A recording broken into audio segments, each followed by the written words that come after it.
The Men's Volleyball World Championship in Manila clearly marked a renaissance for the setter position. Players like American setter Christensen or the young Nikolov, who has taken over social media since the tournament, helped draw attention to the prestige of this role.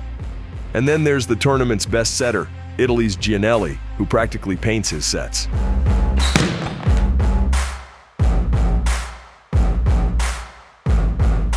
In this series, we've already taken the journey from a beginner setter's first steps to full mastery. Today, we're taking that journey again, but this time through the lens of conditioning. In other words, what needs to happen for the body, arms, and especially the wrists and fingers to be ready for the demanding life of a setter, so that the result isn't just some kind of technique, but strength, flexibility, and skill, qualities that won't limit the setter in the future, but allow them to lead and create. Because a setter who has to wonder whether their hands can push the ball to the tactically right spot is already half beaten.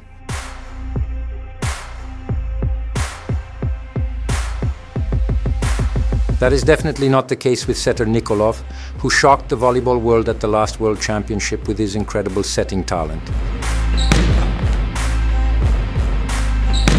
When it comes to disguising and timing a set, the wrist is absolutely critical for the setter.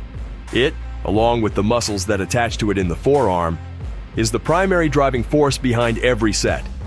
It also determines whether a setter dares to send the ball a long distance while jumping. Because the wrist has to do more than meets the eye, it deserves special attention in conditioning training. Not only strength, but also flexibility, because without it, setting becomes more of a struggle than an art. And we'll return to this topic of flexibility at the end of the episode. And when the wrist is both strong and beautifully flexible, a back set suddenly looks like child's play. But try it yourself. Without prior strength training, without dedicated work on the forearm and fingers, and you'll quickly realize that this simple task actually carries a lot of weight.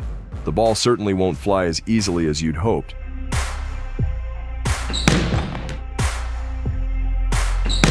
And now the fingers.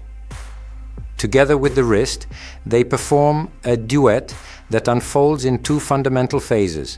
The first is what we call the pull phase. The moment when the ball is softly, almost maternally received by the fingers.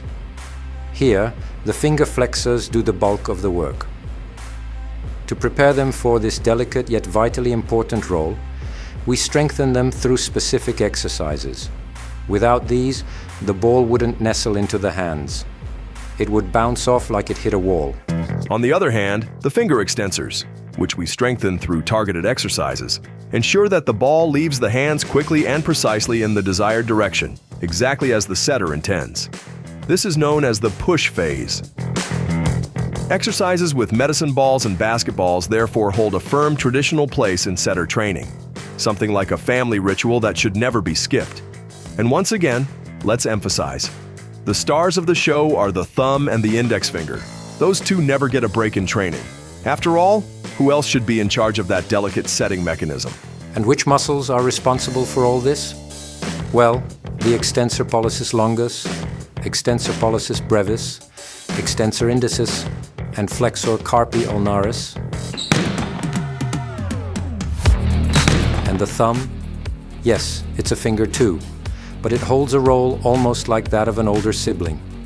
It stands in opposition to the index finger and plays the role of the main stabilizer of the set. Without it, the entire setting window would lose its firmness, shape, and reliability. That's exactly why we have special exercises just for the thumb. If it plays a special role, it deserves special attention. Wouldn't you agree?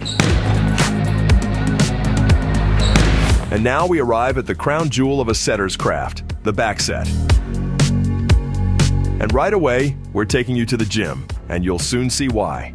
We're not talking about just any set. We mean the fast, elegantly disguised one that catches the opponent off guard. That requires physical preparation, because for a back set to be truly deceptive, the body must give away nothing. No dramatic wind-up that lets the entire gym know what's coming. So you ask yourself, what kind of force does the setter need to send the ball behind their head, while fooling the defense with their body? That's the true mastery. A movement that looks like no movement at all.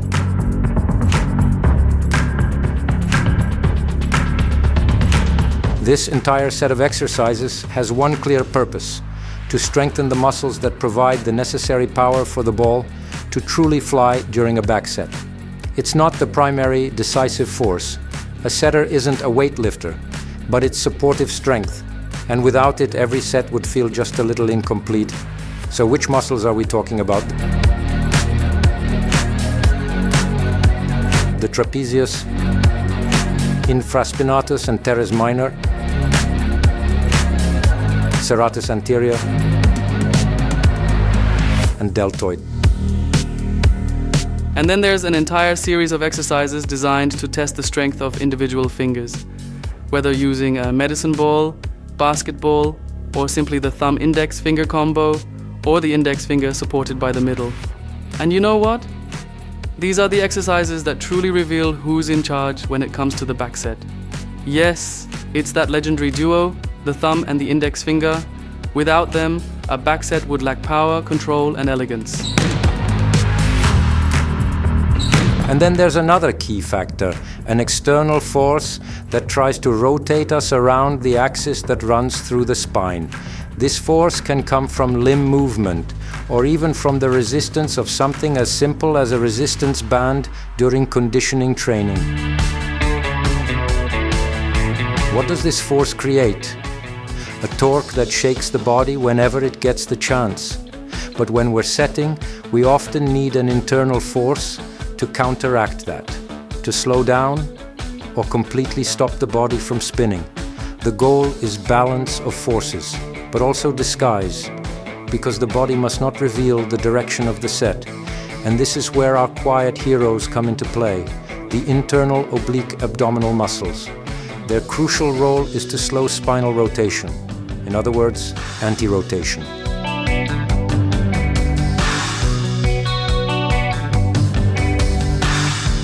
And once again, we see that every action in volleyball stands on a solid foundation of conditioning. This applies to setting too, even though it might seem like it's mostly a job for the hands. From the youngest players to the pros, including our guide George Grozer, who isn't a setter but is still a fantastic training role model, everyone needs to work on strengthening the muscles involved in setting.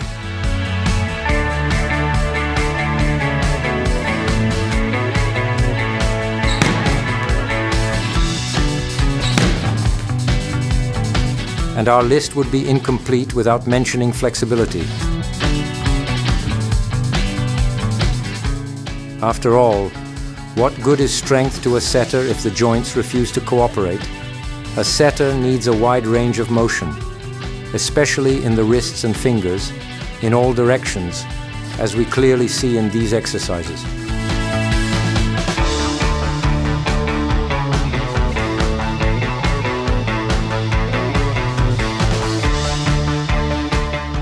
And isn't wrist flexibility one of the greatest assets of the aforementioned setter Nikolov? Without both strength and flexibility, how would he dazzle the world? Well then, setters are the nobility of volleyball, but only because they truly master so many things. And that includes even this, as we see in this slightly playful ending. Because if you want to wear the crown, you've got to have the head for it.